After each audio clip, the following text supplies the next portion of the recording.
nouveau rebondissement dans l'affaire des rumeurs sur l'état de santé de Vladimir Poutine.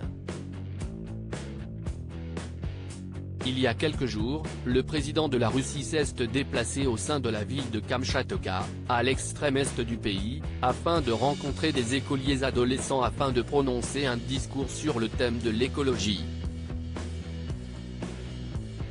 Et le moins que l'on puisse dire est que ces auditeurs ont été pour le moins déconcertés par l'état de forme de leur chef d'État, lancé depuis de longs mois dans une guerre contre l'Ukraine.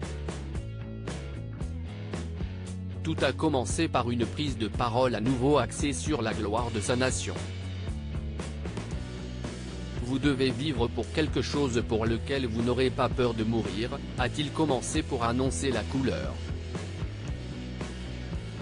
Depuis qu'il a ordonné à ses troupes d'entrer en Ukraine lors du mois de février, les médias estiment que 75 000 citoyens russes sont morts ou ont été mutilés, sans pour autant que les chiffres n'aient pas été officiellement confirmés.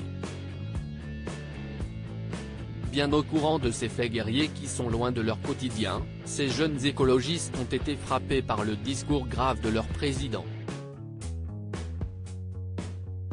Les images ont été censurées pour ne pas que le monde occidental ne s'en aperçoive et le moins que l'on puisse dire est qu'ils n'étaient pas au bout de leur surprise.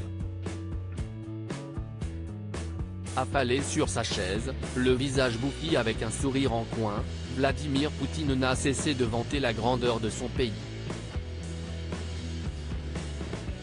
Avant de montrer des signes d'extrême faiblesse physique.